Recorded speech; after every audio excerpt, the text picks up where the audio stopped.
Nueva York, en el siglo XIX. ¿Sí, Oscar? Perdone que le interrumpa en su trabajo, señor, pero ya está aquí la señorita Wallace. Oh, qué puntual. La cité a las 5 y son las 5. Hágala pasar.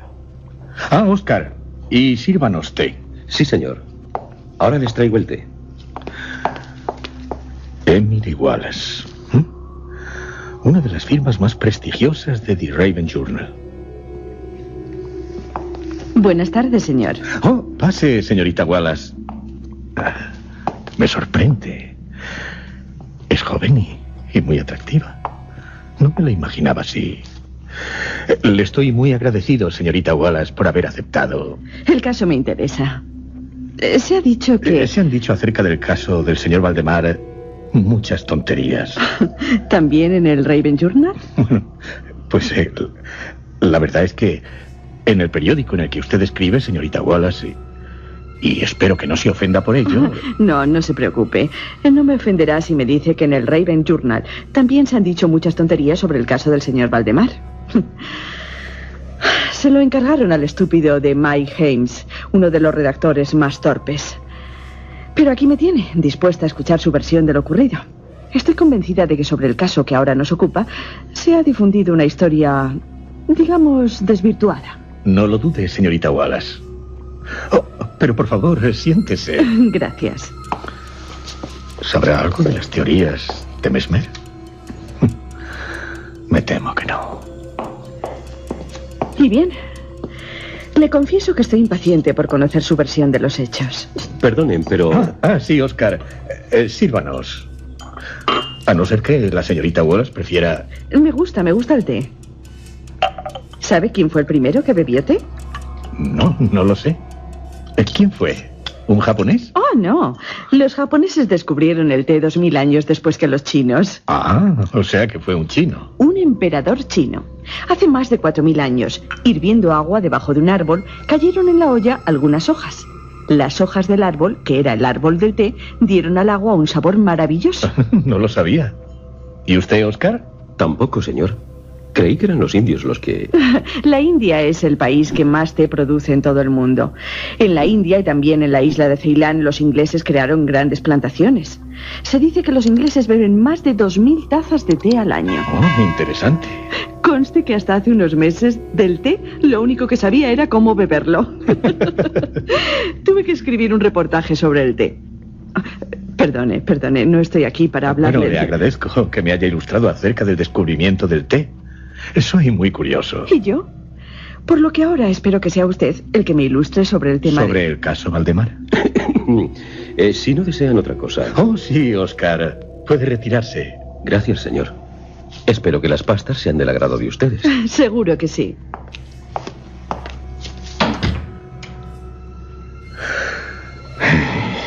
El caso Valdemar. Del señor Valdemar. Debo serle sincero. No me sorprendió el que el caso provocara tantos comentarios y hasta discusiones. Dadas las circunstancias, de no haber levantado tantas polémicas habría sido un milagro. ¿Qué circunstancias? Las creadas por cuantos estuvimos implicados en el caso. ¡Qué gran error! Estuvimos de acuerdo en que, hasta que no tuviéramos la oportunidad de investigar más a fondo lo ocurrido, debíamos mantener el asunto alejado del conocimiento público.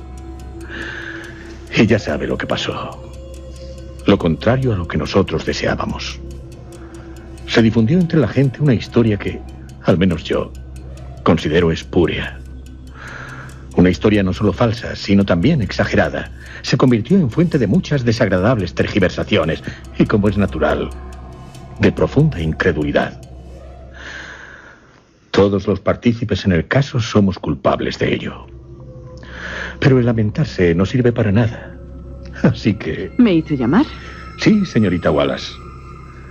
Para que usted, en su periódico, dé a conocer los hechos tal como en verdad sucedieron. En la medida en que me es posible comprenderlos. Pero el té, señorita Wallace, se enfría. ¿Una pasta? Sí, gracias. Le recomiendo esta. ¿Y? es deliciosa. Se lo diré a Oscar. Está muy orgulloso de las pastas que hace. Le alegrará saber que le gustan. El té, señorita Wallace. ¿Y por qué yo? Soy un asiduo lector suyo. Lástima haberme perdido su reportaje sobre el té. Estaría de viaje, porque todos los días desayuno con The Raven Journal. Y una mañana se atragantó leyendo la crónica de Mike Hames sobre el caso del señor Valdemar. Cierto. Es un tipo odioso. Cuenta lo que le cuentan, y lo que le cuentan se lo cuentan en las tabernas. No se molesta en investigar. Pero leyéndola a usted nunca me he atragantado. Me gusta su estilo. Sé que no me defraudará. Bueno, le escucho. Pero, un momento.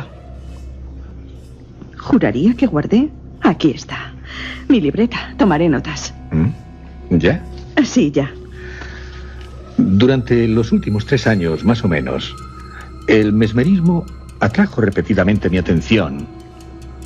¿Sabe lo que es? El mesmerismo. La doctrina del magnetismo animal. ¿Cómo hipnotizar? Es cierto, señorita Wallace. Mesmer para muchos no fue otra cosa que un charlatán. Pero no para mí. De repente, hace unos 9 meses, se me ocurrió que, en la serie de experimentos hechos hasta entonces, existía una omisión muy notable e inexplicable. ¿Qué omisión? Nunca se había hipnotizado a nadie in articulo mortis, al borde de la muerte. ¿A punto de morir? Así que, aun no habiendo sido nadie hipnotizado en tal estado, quedaban por comprobar varias cuestiones. ¿Qué cuestiones? En primer lugar, si el paciente, in articulo mortis, sería susceptible de influencia magnética. En segundo lugar, si en el caso de que lo fuera, si su estado aumentaba o disminuía tal influencia. Y en tercer lugar, hasta qué punto, o por cuánto tiempo, el proceso magnético podría detener el avance de la muerte. Algo apasionante.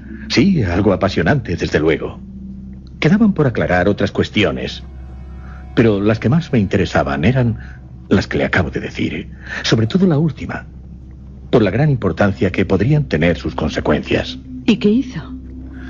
Ante todo, pensar si entre mis conocidos habría alguno que me pudiera ayudar a la verificación de tales puntos. Acabé acordándome de mi amigo, Ernest Valdemar. El compilador de la biblioteca forénsica. El mismo. Goza por tal compilación de una gran fama. Y justa. Es también, bajo el seudónimo de Issachar Marx, el autor de las traducciones al polaco de Wallenstein, la conocida trilogía dramática del poeta Johann Christoph von Friedrich Schiller, y de Gargantúa, novela del francés François Rabelais.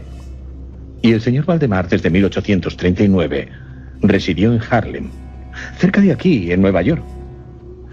Pienso que en un futuro no muy lejano, tal pueblo será absorbido por esta ciudad. El señor Valdemar es, bueno, o era... ¿Es o era? Permítame que prosiga. Perdón, desde luego. ¿Otro té, señorita Wallace? Se lo agradezco, pero no más pastas. Engordan. Si está frío... Oh, no. Está perfecto. ¿Oh? El señor Valdemar siempre se distinguió por su extremada delgadez. Sus piernas... ¿Sí? Sus piernas se parecían mucho a las de John Randolph. ¿A las de John Randolph? ¿Ese congresista que decía ser descendiente de Pocahontas? Un tipo tan excéntrico. Perdone, pero me estoy imaginando las piernas del señor Valdemar. También llamaba la atención por sus patillas blancas que tanto contrastaban con su pelo negro. Algunos creían que usaba peluca. Era de un temperamento muy nervioso. Un temperamento que le convertía en un buen sujeto para experimentos mesméricos. 2 o 3 veces lo había hipnotizado con facilidad. Pero... ¿Pero qué? Me decepcionó bastante al no alcanzar otros resultados que, dada su especial constitución, había previsto. ¿Por ejemplo? Su voluntad nunca logré que quedase bajo mi total dominio. No pude ejercer sobre él un control absoluto. Y respecto a la clarividencia, no conseguí ningún resultado del que me pudiera fiar. No supe si, sometido al estado hipnótico, percibía lo que, en un estado normal, no se es capaz de captar. Siempre atribuí mis fracasos a su mala salud. Unos meses antes de conocernos, los médicos le habían declarado tuberculoso crónico. La verdad es que el señor Valdemar acostumbraba a referirse a su cercana muerte con una sorprendente tranquilidad. Para él, el morir era algo que no se puede evitar ni tampoco lamentar. Por lo que me acaba de decir, parece que el señor Valdemar resultaba una persona apropiada para lo que pensaba llevar a cabo, ¿no? Efectivamente. Sabía, porque conocía bien su forma de pensar, que no se iba a negar a colaborar conmigo. Lo que me proponía entraba dentro de su filosofía. Y sin parientes en América de los que pudiera temer una intromisión. En conclusión, que le hablé francamente del asunto, y para mi sorpresa, pareció interesarle vivamente. ¿Para su sorpresa? Sí, para mi sorpresa, señorita Wallace. Porque, aunque con anterioridad siempre se había prestado de buen grado a mis experimentos, nunca demostró por ellos particular interés. Su enfermedad era de las que permiten calcular con bastante exactitud cuándo sobrevendrá la muerte. Convenimos en que él me llamaría 24 horas antes del momento anunciado por los médicos que le atendían para su fallecimiento. Hace 7 meses, escrita por el propio Valdemar, recibí una nota en la que me decía: Estimado P, ya puede usted venir. Tanto el doctor D como el doctor F coinciden en que no pasaré de mañana a medianoche. Y puedo asegurarle de que han calculado muy bien, Valdemar. La nota me fue entregada media hora después de haber sido escrita. Al momento me fui a su casa. Al cuarto de hora, ya estaba en la habitación del señor Valdemar. Del moribundo Valdemar.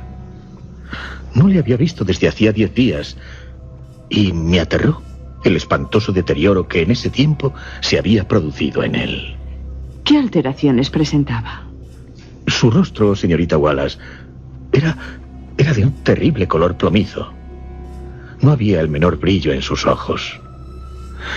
Y aunque siempre había sido extremadamente delgado, como ya le dije, en tal ocasión estaba muy demacrado. Tanto que la piel se había abierto en los pómulos. Su rostro era horrible. Sí, no lo dudo, a juzgar por lo que me ha dicho. No paraba de toser. La expectoración acabó alterando mis nervios. Su pulso apenas se percibía. Sin embargo, conservaba una notable claridad mental. Diría que extraordinaria. Y las fuerzas no le habían abandonado por completo. Me habló con claridad.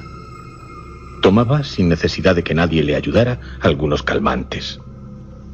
Lo encontré al entrar en su habitación, recostado en la cama sobre varias almohadas, escribiendo notas en una libreta. ¿Estaba solo? Oh, no, señorita Wallace. Le acompañaban los doctores D y F. Estaban a su lado atendiéndole. Luego de estrechar la mano a Valdemar, llevé aparte a los médicos y les pedí que me detallaran el estado del paciente. ¿Qué le dijeron? El pulmón izquierdo de Valdemar, desde hacía 18 meses, estaba en un estado semióseo o cartilaginoso, no pudiendo en absoluto desempeñar su función vital. ¿Y el pulmón derecho también? El pulmón derecho, en la parte superior, también estaba parcial o totalmente osificado. La parte inferior era ya solo un amasijo de tubérculos purulentos entremezclados. Ya todo en la parte inferior era esa masa blanquecina purulenta que se forma en los pulmones de los afectados por la tuberculosis. Había varias perforaciones importantes y una parte del pulmón estaba definitivamente adherida a las costillas. Es algo terrible. Sí, señorita Wallace, algo terrible. Los doctores también me dijeron que las alteraciones del lóbulo derecho del pulmón eran recientes. El proceso de osificación se había extendido con una rapidez poco frecuente, insólita. Un mes antes, no había el menor síntoma y hacía solo 3 días que se habían observado las adherencias. Y aparte de la tuberculosis, los médicos sospechaban que Valdemar tenía un aneurisma de aorta. ¿Una dilatación anormal? Pero los síntomas de osificación impedían hacer un diagnóstico exacto. Los doctores opinaban que moriría hacia la medianoche del día siguiente, domingo. Eran las 7 de la tarde del sábado cuando hablaba con ellos. Tanto el doctor D como el doctor F, al retirarse de la cabecera de la cama de Valdemar para hablar conmigo, se habían despedido de él. Se habían despedido para siempre. Pero, a petición mía, aceptaron visitar al paciente hacia las 10 de la noche del día siguiente. ¿Y se quedó solo con el señor Valdemar? No, solo no, porque también estaban en la habitación un enfermero y una enfermera. Pero como si lo estuviéramos. Porque tanto el hombre como la mujer se mantenían retirados de nosotros. Cuando se fueron los médicos, hablé francamente con Valdemar de su cercana muerte y del experimento que le había propuesto. ¿Y seguía dispuesto a llevarlo a cabo? Oh, sí. Y no solo eso. Estaba ansioso porque lo realizara. Me insistió en que lo empezara. Pero no me sentía autorizado a llevar a cabo una intervención de tal naturaleza solo con la presencia de aquellos testigos. En caso de algún accidente repentino, bueno, la verdad, no confiaba en ellos, por lo que aplacé el experimento hasta cerca de las 8 del día siguiente. Fue la hora en que llegó el señor Theodore L., un estudiante de medicina a quien conocía. Él me libró de toda preocupación. Mi intención inicial había sido la de esperar a los médicos. ¿Y no les esperó? No aguardé a que llegaran. Me vi obligado a proceder no solo por la insistencia del propio Valdemar, sino también porque llegué a la conclusión de que no había tiempo que perder.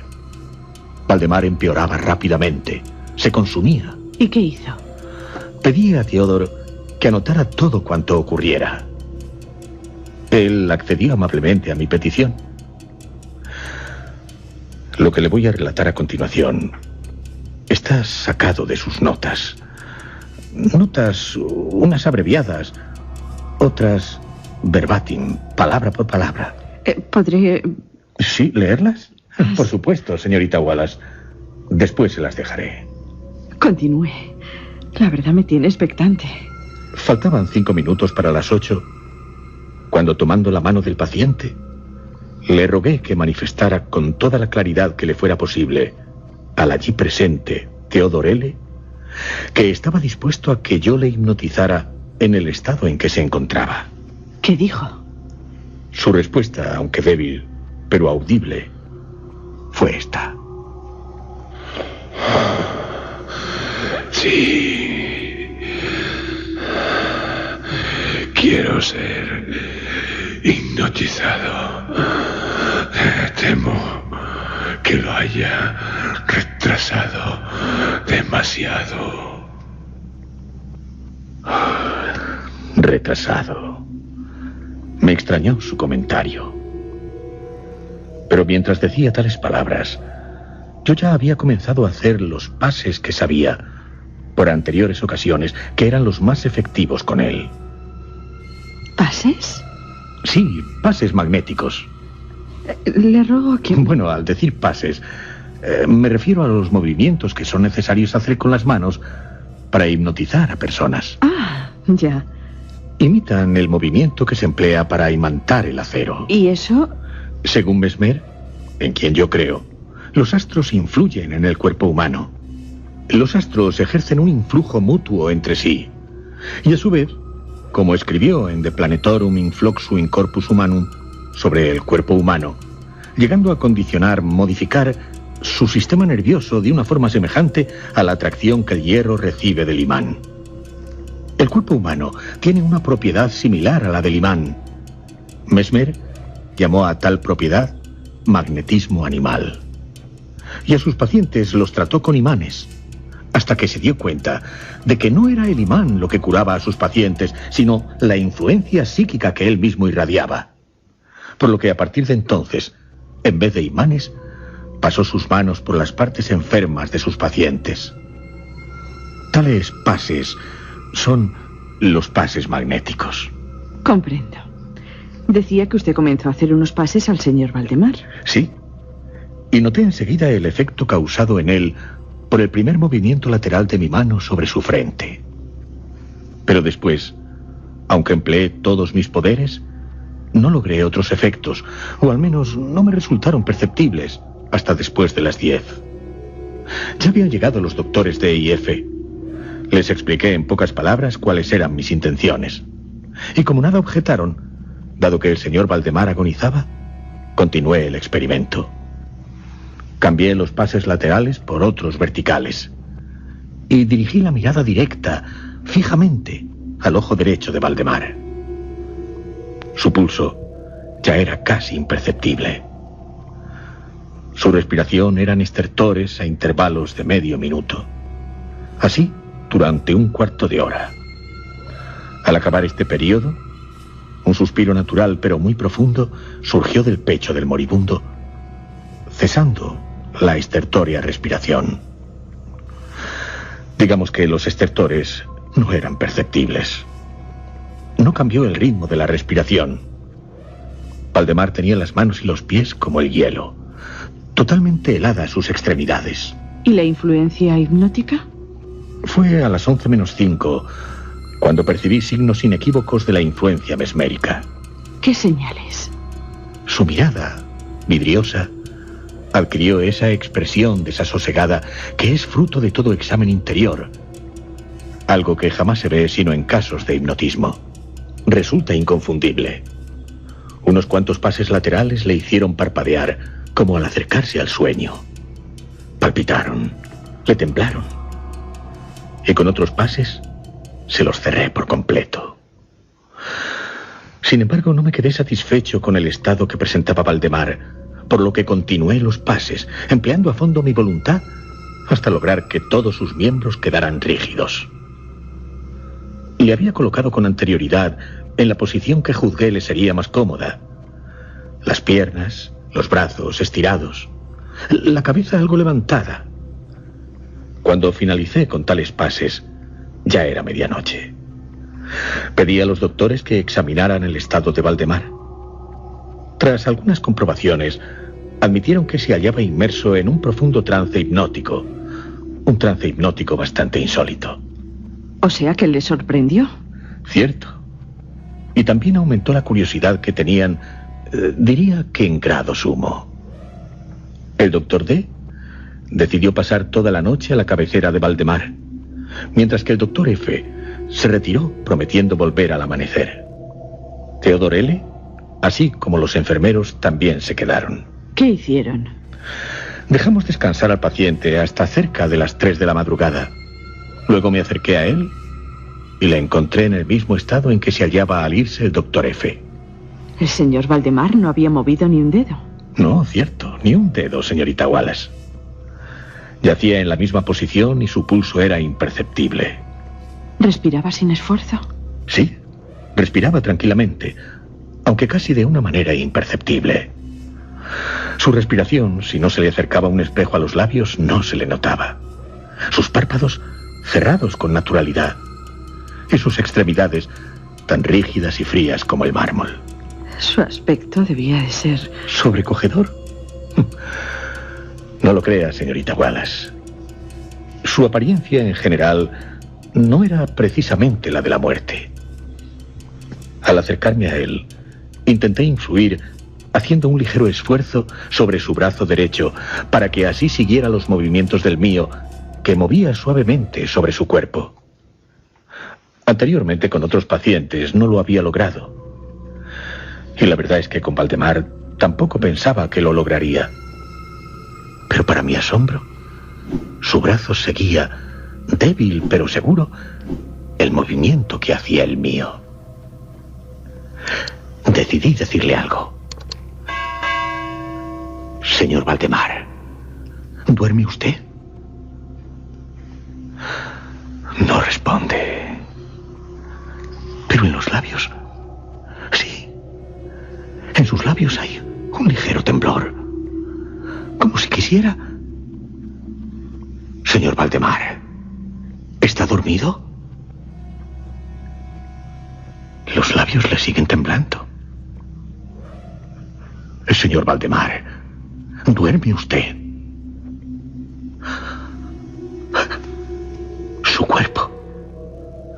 cuerpo se ha agitado con un ligero estremecimiento. Sus párpados se abren un poco, lo suficiente para que pueda ver una línea blanca en sus ojos. Los labios se mueven. Algo parece que... Sí. Ahora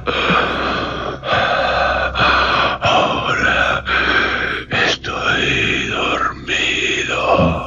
Valdemar, yo no me despierte. No me despierte. Morir. Así. Sus brazos están tan rígidos, tan fríos como antes. Pero el derecho sigue los movimientos del mío.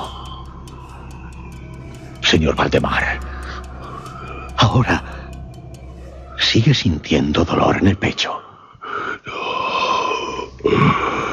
No me duele. Me estoy muriendo. Se está muriendo. ¿Y? No me pareció aconsejable seguir molestándole, señorita Wallace. No le volví a hablar. Le dejé descansar, dejando de actuar magnéticamente sobre su brazo derecho, hasta que llegó el Dr. F. Lo hizo antes de lo anunciado. Aún no había amanecido. El Dr. F se llevó una sorpresa. No pensaba que Valdemar aún estuviera vivo. Le tomó el pulso, le acercó un espejo a los labios y me pidió que le hablara otra vez. Señor Valdemar, ¿sigue usted durmiendo? Está como haciendo un gran esfuerzo. Vuelven a temblarle los labios y sus párpados se entreabren. Sí. Aún duermo y muriéndome. La opinión, o mejor será decir que el deseo de los doctores, fue el dejar al señor Valdemar en aquel estado hasta que le sobreviniera la muerte. Suponíamos que sucedería pasados pocos minutos. Decidí, sin embargo, dirigirle la palabra una vez más, repitiendo la misma pregunta. Señor Valdemar, ¿sigue usted durmiendo? Sí, se está produciendo un notable cambio en su rostro. Sus facciones, sus párpados se abren muy lentamente. En sus ojos, las pupilas girando hacia arriba, desaparecen. Y la piel, toda la piel de su rostro, adquiere una tonalidad cadavérica, más semejante al papel blanco que al pergamino. Los círculos sépticos, las manchas redondas que hasta ahora se veían en el centro de cada una de sus mejillas, se apagan. Lo hacen con brusquedad, como la llama de una vela cuando se apaga de un soplo. El labio superior se contrae, se repliega, deja ver los dientes, hasta ahora ocultos. La mandíbula inferior se ha aflojado. El ruido que ha producido, todos lo hemos oído. Su boca queda abierta de par en par. Y la lengua, hinchada, ennegrecida. Valdemar. Señorita Wallace, todos cuantos estábamos allí presentes, se nos suponía acostumbrados a los horrores de un lecho de muerte. Pero en aquel momento, el aspecto, la apariencia de Valdemar era tan espantosa, tan horrible, tan pavorosa, que todos, sin excepción, todos nos apartamos de la cama. Nunca había visto un rostro tan... Por favor, no siga. Estoy asustada. Si lo sabe el director, se burlaría de mí. Su relato me ha estremecido. Oh, perdóneme. No. Le agradezco que me lo haya contado de una forma tan realista. Ojalá, de escribir sobre el caso Valdemar, lo hiciera con la fuerza con la que usted me lo cuenta. Impresionaría a los lectores. Espero que tenga la oportunidad de hacerlo. Y de echar por tierra esas malsanas versiones que se han dado sobre lo sucedido a Valdemar. Magnífico. Y el señor Valdemar, supongo por lo que me ha dicho, murió en aquella madrugada. Ay, señorita Wallace, todos comprobamos que en Valdemar no había ya ningún signo de vida. Los doctores D y F, Theodore L., el enfermero, la enfermera y yo mismo, por lo que le creímos muerto. Pero... ¿Pero qué? ¿No me irá usted a decir que... o sí me lo dirá?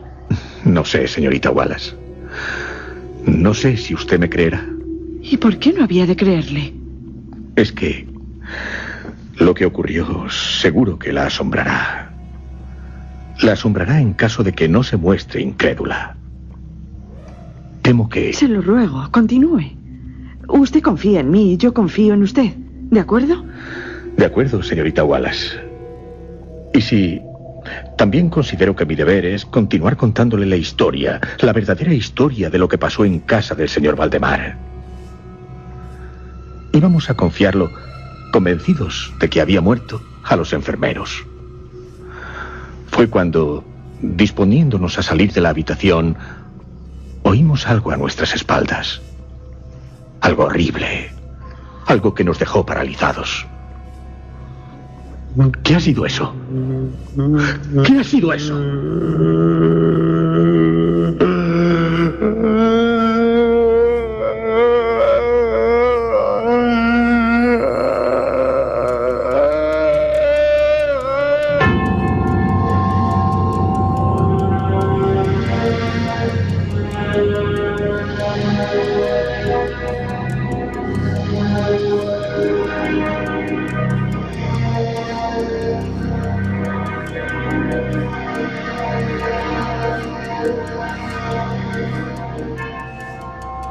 ¿Qué fue lo que oyeron, aterrados, cuantos se hallaban en la habitación del señor Valdemar? Oyeron algo espantoso. ¿Qué?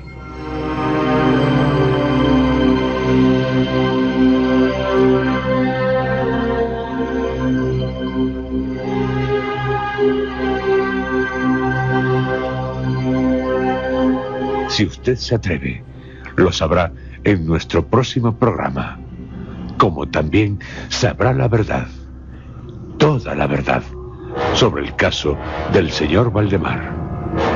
No se pierda nuestro próximo programa. Se lo seguirá pasando de miedo, con Edgar Allan Poe.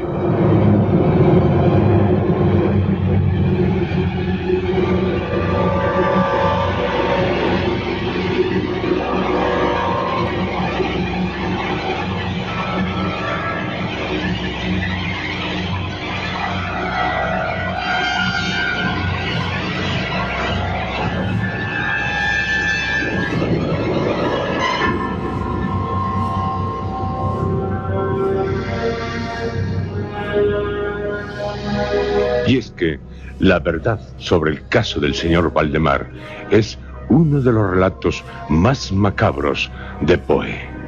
Cuando se publicó por primera vez, causó entre los lectores del American Review en diciembre de 1845 una gran conmoción. Las descripciones de Poe les pusieron los pelos de punta. Algunos las consideraron repulsivas. En la actualidad, pasados 153 años de su publicación, sigue estremeciendo, porque poco a poco nos hunde en el terror, como solo un maestro del género sabe hacer.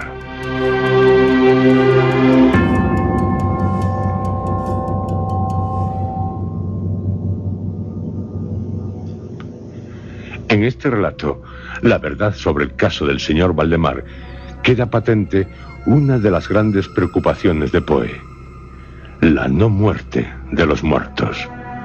La muerte aparente le inquietó y la angustió, como la posibilidad de ser enterrado en vida o la posibilidad de resucitar.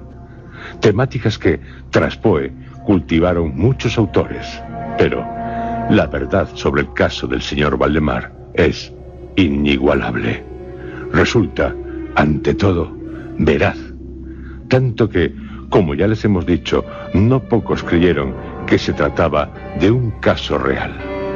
Veraz porque Poe no duda en planteárnoslo de tal manera, pese a que se trata de un caso de mesmerización, y en la magnetización no todos creían, pero Poe la hace creíble por la manera en que la pone en práctica el narrador.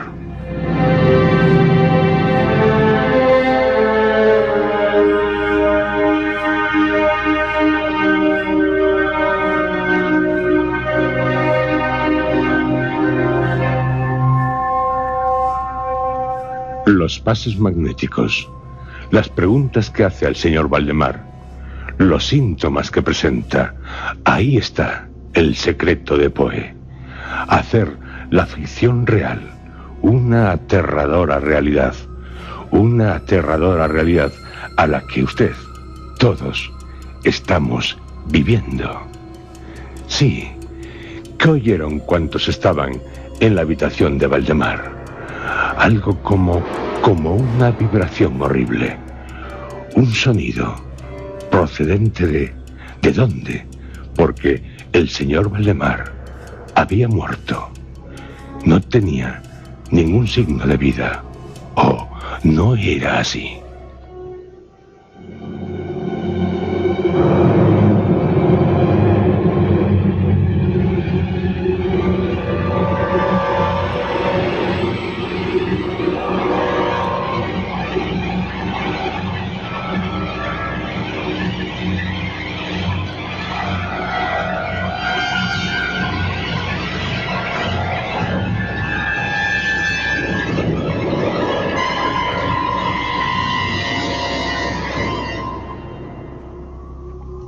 Si el señor Valdemar hubiera podido decir más de lo que dijo, tal vez diría: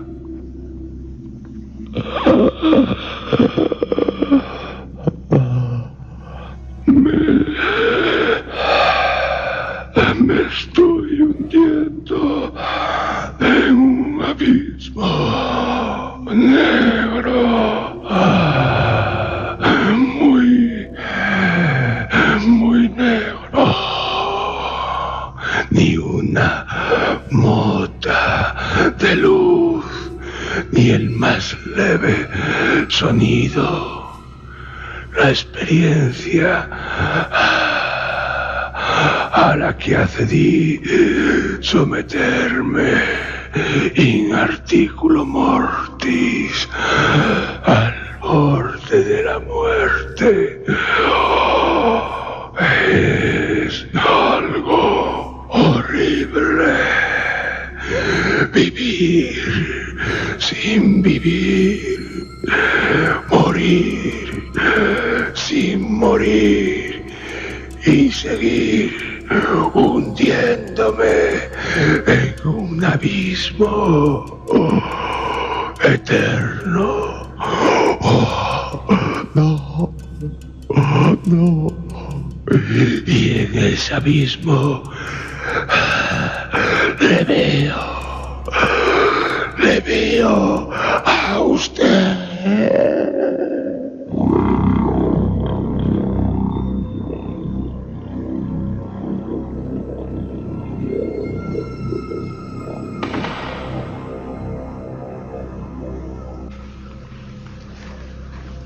¿Qué oyeron?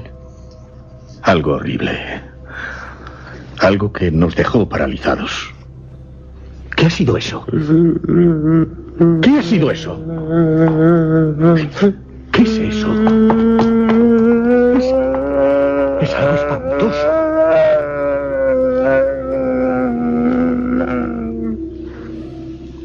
¿Pero qué era? Oh, señorita Wallace.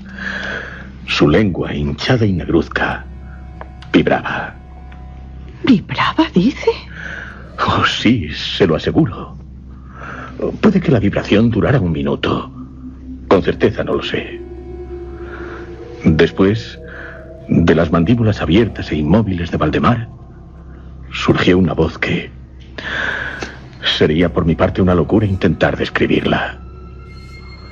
Una voz que nos heló la sangre. Hay 2 o 3 epítetos que, al menos en parte, pueden considerarse adecuados para explicarle cómo era. ¿Sí? Puedo decirle, por ejemplo, que era una voz áspera, quebrada y hueca. Pero el sonido en conjunto, eso sí que no se lo puedo explicar. Imposible. ¿Por qué? Por la sencilla razón de que nunca un sonido semejante ha lastimado el oído humano. No lo ha irritado. Nadie ha percibido tales resonancias. Por separado sí, pero juntas no. Y menos de un hombre. ¿Muerto? ¿O no? 2 características, sin embargo, puedo señalarle como propias de tal sonido. Es algo que pensé en aquel momento y es algo que aún sigo pensando. Puede dar cierta idea de su condición sobrenatural. ¿Sobrenatural? Sí, señorita Wallace. Sobrenatural. Porque natural no era. ¿Qué características? La voz parecía llegar desde muy lejos a nuestros oídos, al menos a los míos. Como si proviniera de una caverna situada en las profundidades de la tierra. Sí, una cosa así. ¿Y cuál es la otra característica? Señorita Wallace, me temo que no va a entenderme. Que yo no voy a... No, bueno, perdone, señorita Wallace. Creo que no me he expresado correctamente. No va a entenderme porque yo no voy a ser capaz de que me entienda. Me faltan palabras. Sí, palabras para manifestarle la sensación que... Bien, lo intentaré. La voz me produjo la misma sensación que producen al tacto las materias gelatinosas y... ¿Gelatinosas? Sí, y viscosas. Una sensación, desde luego, muy desagradable. Y tratándose de un sonido, pavorosa. Y de una voz. Porque le estoy hablando de ambos. De sonido y de voz al mismo tiempo. No le comprendo. Quiero decir, señorita Wallace, quiero decir que el sonido consistía en un silabeo muy claro. ¿Claro? Sí. De una claridad tal que asombraba y aterraba. El señor Valdemar hablaba. ¿Hablaba? ¿Qué hablaba? Respondía a la pregunta que le había hecho unos minutos antes. Y antes de que ustedes creyeran que había muerto. ¿O estaba muerto? No sé, estoy terriblemente confundida. Sería raro no estarlo, señorita Wallace. Yo, como recordará, le había preguntado... Señor Valdemar, ¿sigue usted durmiendo? No me respondió. Fue cuando comenzó a producirse un cambio notable en su rostro. ¿Y qué dijo el señor Valdemar? Sí. No. Estuve durmiendo. Y ahora estoy muerto. Muerto.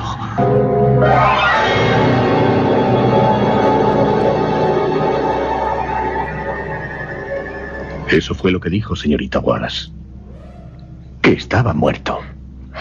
Pero vamos a ver, si el señor Valdemar estaba realmente muerto, ¿cómo es que le habló? No es fácil de explicar. No, no lo es. Todos, al oírle decir tales palabras, sentimos un gran horror. Un horror que nadie se molestó en disimular. Fueron solo unas palabras, unas pocas palabras las que dijo. Pero por lo que significaban y por la forma en que las dijo, logró escalofriarnos. Theodore L., el estudiante de medicina, se desmayó al instante. Y tanto el enfermero como la enfermera salieron corriendo de la habitación, huyeron.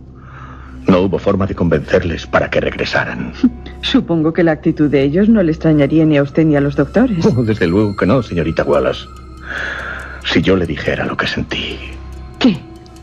Sería inútil el pretender describírselo. Y puede que cruel. Cruel con usted, señorita Wallace. Fue algo más que miedo, terror, pavor. Fue mucho más que eso. Debe conformarse con estas palabras. De acuerdo. ¿Y qué hicieron? Ante todo, intentar reanimar a Theodore L. Y durante casi una hora, tanto los doctores como yo permanecimos en silencio mientras atendíamos al estudiante. Cada uno inmerso en sus pensamientos o en sus pesadillas. Creo que ninguno de los tres nos atrevimos a exponer lo que pensábamos. Pero aunque no lo manifestáramos, todos creíamos que se trataba de algo sobrenatural. Y cuando recobró el sentido Theodore L., es de suponer que... ¿Que nos ocupáramos del señor Valdemar? Exacto. Y eso es lo que hicimos. ¿Cuál era su aspecto? El mismo. Seguía igual. Sus ojos en blanco. Y su piel tan blanca como sus ojos. Apagadas las manchas de sus mejillas. El labio superior sigue contraído. Deja ver los dientes. Su boca abierta totalmente. Y esa lengua hinchada y ennegrecida es algo que me cuesta mirarle. Y al ponerle el espejo delante de la boca, no hay ni el más leve indicio de que respire. Ninguna señal de respiración. Pero, señorita Wallace... ¿Qué? Si le hacía una pregunta, volvía a vibrar su lengua. Oh, señor. Pero eso es... Era una señal, o la única señal, de influencia mesmérica. Resultó inútil el pretender sacarle sangre de su brazo derecho. No lo logramos, por más que lo intentamos. Tampoco su brazo obedecía a mi voluntad. En vano me esforcé por hacerle seguir la dirección de mi mano. Pero cuando le preguntaba, su lengua vibraba. Parecía esforzarse en responder, pero carecía de suficiente voluntad. Señor Valdemar, ¿me oye? ¿Me oye, señor Valdemar? Debo entender por el movimiento vibratorio de su lengua que me oye. Señor Valdemar. Sí, me oye. Pero está muerto. ¿Muerto? No, no lo está. No. He frenado su muerte mediante un proceso mesmérico, o lo que normalmente se denomina muerte. Perdone, pero todo lo que me cuenta es muy confuso. La verdad, no sé cómo de hacerlo, darlo a entender a los lectores de Raven Journal. Señorita Wallace, sé que lo contará, y que lo contará bien. La considero una magnífica periodista. Ahora no sabe cómo lo hará, pero ya lo sabrá. Agradezco la confianza que deposita en mí, pero ojalá estuviera yo tan segura. Y bien, señor... Continúo. Valdemar parecía esforzarse en responder a mis preguntas, pero no a las que le hacían los doctores D y F. Tampoco su lengua vibraba cuando le preguntaba el estudiante de medicina. Solo a mí respondía, o mejor dicho, intentaba responder. Y eso que hice todo lo posible para ponerle en contacto mesmérico con ellos. No logré tal relación hipnótica. ¿No quería tenerla? Puede que efectivamente no quisiera tenerla. Así que buscamos los servicios de otros enfermeros. Y a las 10 dejé la casa del señor Valdemar en compañía de los doctores y de Theodore L. Nos hacía falta descansar y lo hicimos. Hasta que por la tarde volvimos a casa del paciente. ¿Paciente? ¿De qué otra forma llamarlo, señorita Wallace? Desde luego. Pero la verdad suena raro. Prosiga, se lo ruego. El estado del señor Valdemar seguía siendo el mismo. Discutimos un rato sobre la conveniencia... la conveniencia y la posibilidad, claro, de despertarlo. Pero poco nos costó llegar a la conclusión de que de nada serviría hacerlo. Era evidente que hasta entonces, como ya le he dicho, el proceso mesmérico había detenido la muerte, o lo que suele llamarse muerte. Nos parecía claro que despertarlo equivalía simplemente a... ¿A qué? O bien a asegurar su muerte de inmediato, o bien a acelerarla. ¿Y? Y así durante un periodo de 7 meses. 7 meses. Sí, señorita Wallace. Durante 7 meses, o casi 7 meses, el señor Valdemar permaneció en el mismo estado. Soy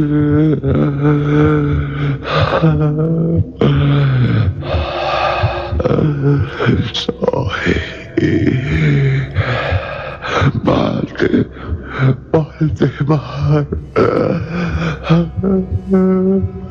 Y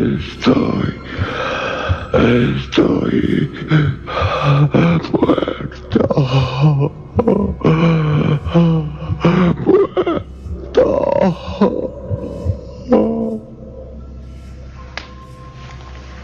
¿Qué hizo? ¿O qué hicieron durante esos meses?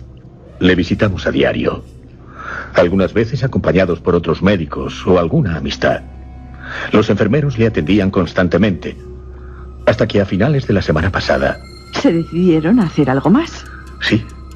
El viernes pasado decidimos llevar a cabo el experimento de despertarle. O de intentar despertarle.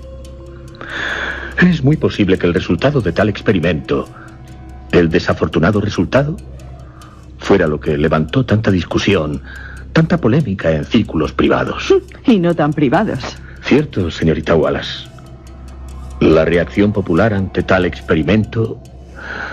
Bien, ya sabe lo que opino. Fue una reacción muy desafortunada, porque la versión que se dio de los hechos fue tergiversada y de una forma espúrea, exagerada. Confío en que usted será quien dará a conocer la verdad, la auténtica verdad de lo sucedido. Gracias, le escucho.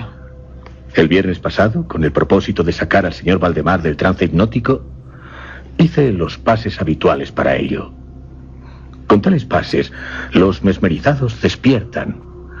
Pero... No lo logró. No, señorita Wallace. No lo logré. No lo logré durante un buen rato. Pero después... ¿Qué? El iris. El iris de sus ojos. Parece que... Por favor, doctores, acérquense. Sí. En sus ojos. Fíjense bien. El iris. ¿Desciende? Sí. El iris está descendiendo. O al menos en parte. Cierto. ¿Qué significa?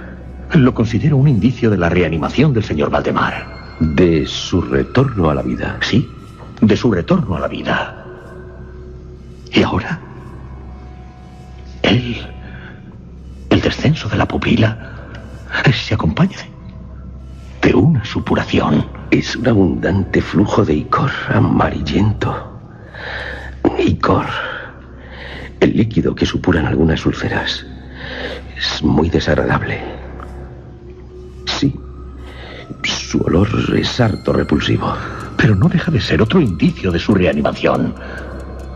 ¿Seguro? Seguro, doctor. ¿Por qué no intenta influir, como antes lo hacía, en el brazo derecho del señor Valdemar? Lo haré. Con estos pases. Con estos pases tenía que... Pero no. Su brazo no sigue al mío. No se mueve. Hágale alguna pregunta. Sí, pregúntele. No sé. Déjeme pensar. ¿Qué es lo que siente o lo que desea? De acuerdo. Señor Valdemar. Señor Valdemar, ¿puede explicarnos lo que siente?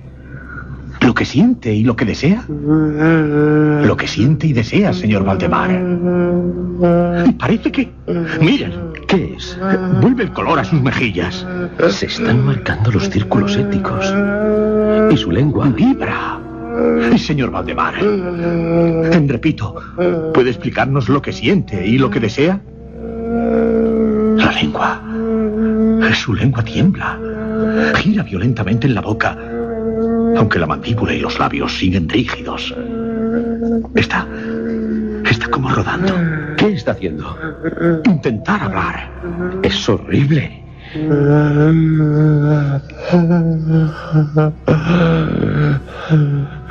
Por Dios,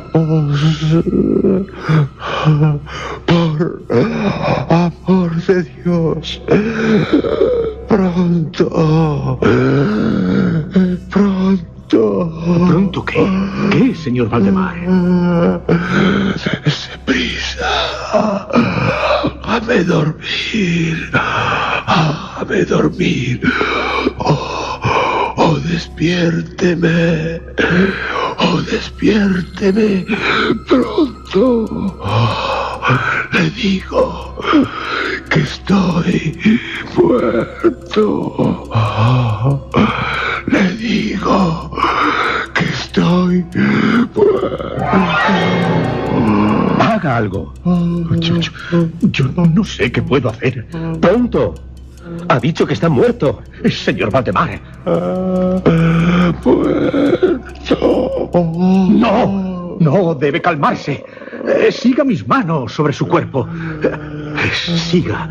Sígalos. Lo conseguirá. No pare. Le despertaré, señor Valdemar. Cálmese, por favor, cálmese. No puedo despertarle, no puedo. No se mueven sus labios, pero la lengua. Muerto.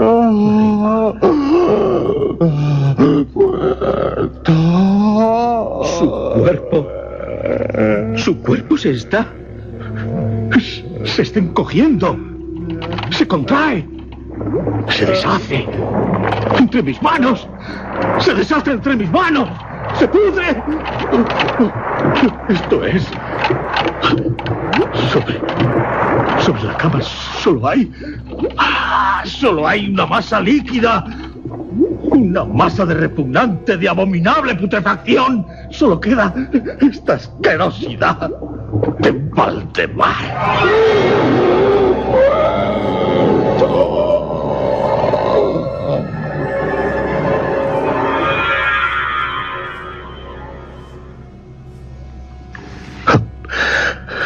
Perdone, señorita Wallace. Recordando lo que ocurrió, procuraré serenarme.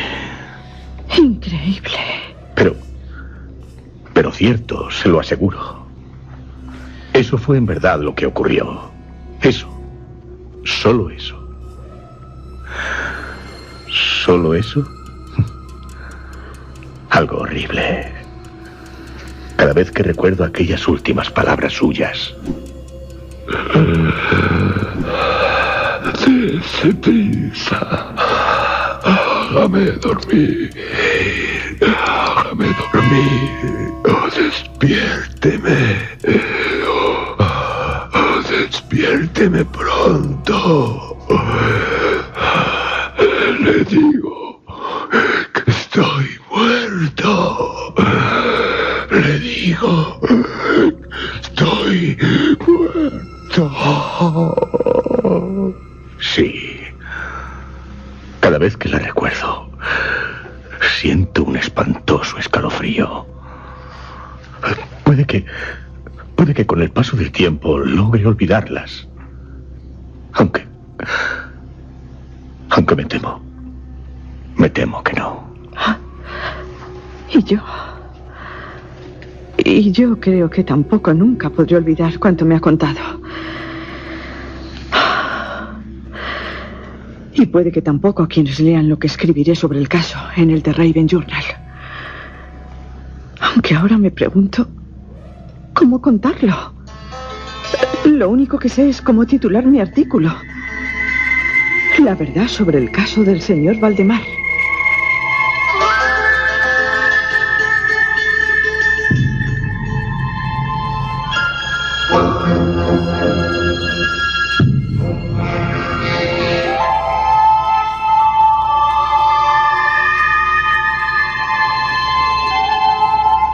Sí, ya saben todos. Usted, y usted, y también usted.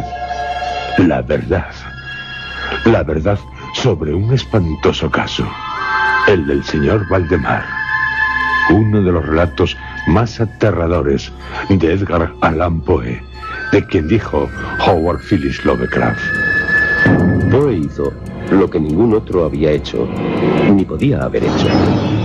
Y a él debemos el moderno relato de horror en su estado perfeccionado y definitivo. La suya es la visión magistral del terror que nos acecha fuera y dentro de nosotros.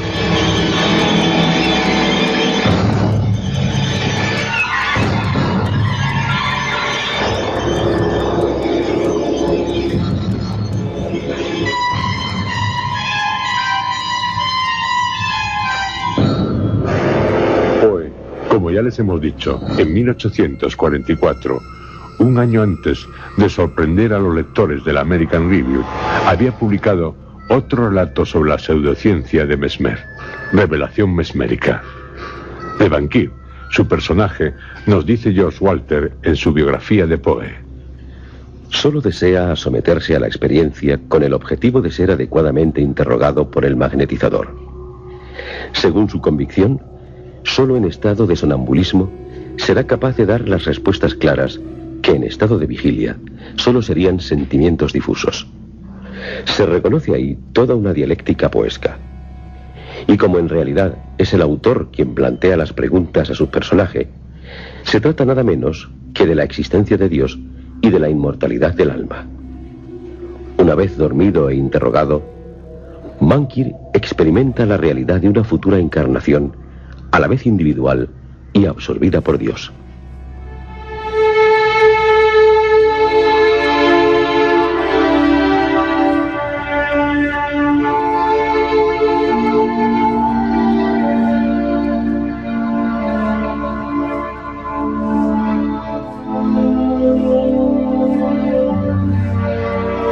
Revelación Mesmérica es un relato muy inferior a la verdad sobre el caso del señor Valdemar, en el que se lleva a cabo una audaz y terrible experiencia. Pero al principio del mismo queda expuesto lo que Poe piensa del mesmerismo. Aunque la teoría del mesmerismo esté aún envuelta en dudas, sus sobrecogedoras realidades son ya casi universalmente admitidas. Los que dudan de estos pertenecen a la casta inútil y despreciable de los que dudan por pura profesión.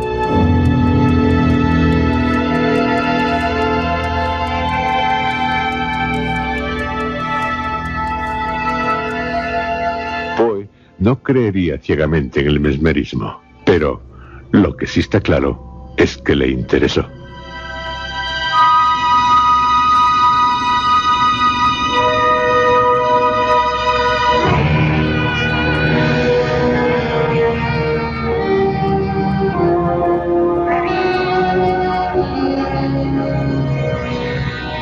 Es curioso que un relato tan escalofriante como La verdad sobre el caso del señor Valdemar sea uno de los de Poe menos adaptados al cine.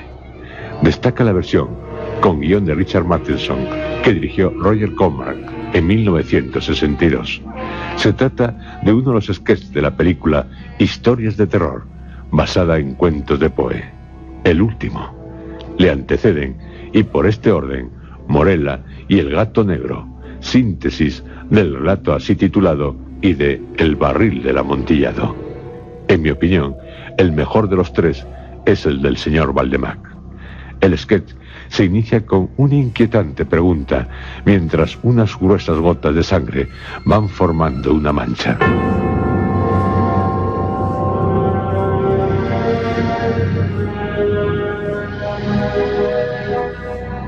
¿Qué ocurre exactamente en el momento de la muerte? Sobre todo, si a uno no se le deja morir en ese momento. Y ya, en primer plano, pasando de un dibujo a imagen real, el rostro de Vincent Price, que encarna al señor Valdemar. Está siendo sometido a un tratamiento mesmérico por parte del pseudocientífico Carmichael, interpretado por Basil Rathbone. Carmichael, más que preguntar, le asegura que no siente ningún dolor, que se encuentra en una paz total, tanto de cuerpo como de mente.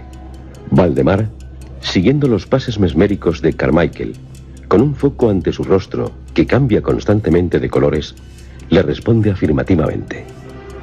Ahora duerma. Duerma.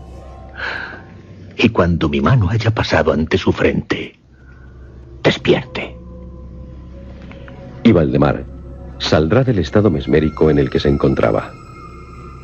Vemos que está acompañado también por su esposa Helen, una atractiva joven morena, a cargo de Deborah Paget y del Dr. James, interpretado por David Franca. El doctor le toma el pulso, teniendo que reconocer a regañadientes que su estado es satisfactorio. Para el Dr. James, el hipnotismo no es aconsejable, pero Valdemar le dice que gracias a él no tiene dolores. Discutirán el doctor y Carmichael. Este, por su expresión, ya desde un principio, no parece albergar buenas intenciones. Valdemar les dice que hay que aceptar la realidad, que en su cerebro los tejidos se están descomponiendo. Su muerte, sin estar en estado hipnótico, sería terrible. Accede a la petición de Carmichael de ser tratado in articulo mortis al borde de la muerte, a lo que se opone vivamente el Dr. James, a quien Helen le confiesa su terror de que su esposo está influenciado negativamente por el mago.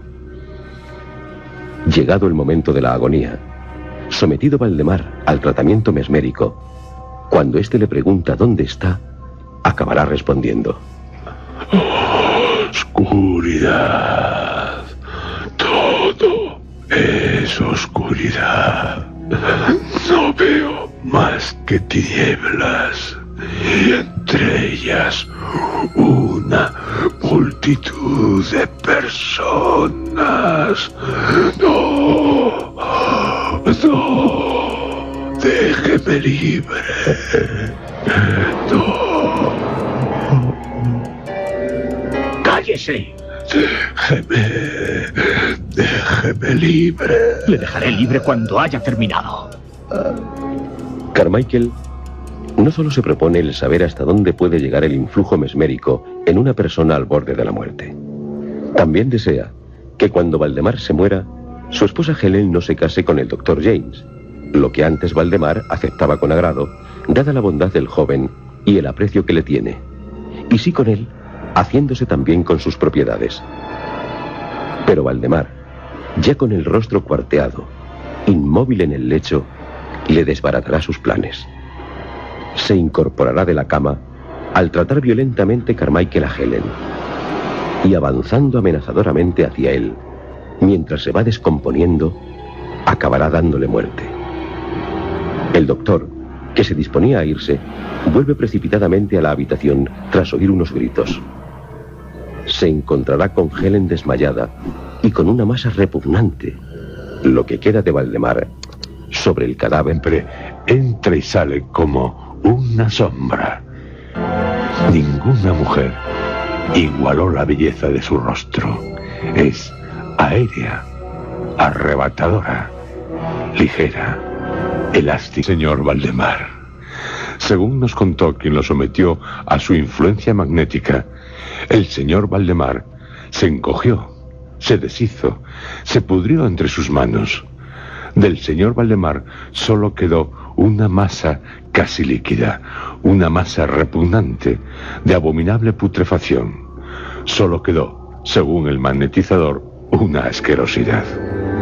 Seguro que solo eso, porque algo más ocurrió, algo espantoso.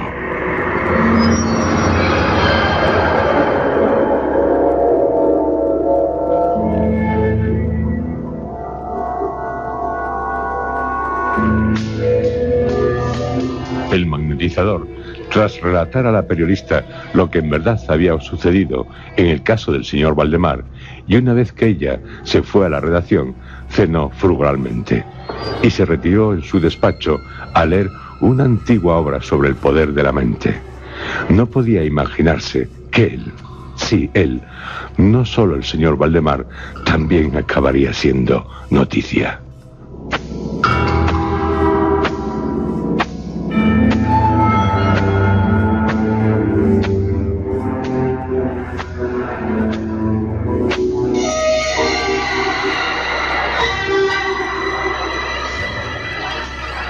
A medianoche, un olor le hizo interrumpir la lectura. ¡Qué olor más asqueroso! Verdaderamente repugnante. ¿De dónde puede proceder? Aquí no hay nada que... Ay, cada vez es más pestilente. Se levantó y... Bajo la puerta. Sí, bajo la puerta. Se está deslizando una masa, casi líquida, viscosa. ¡Oh, no! Me recuerda a lo que quedó del señor Valdemar.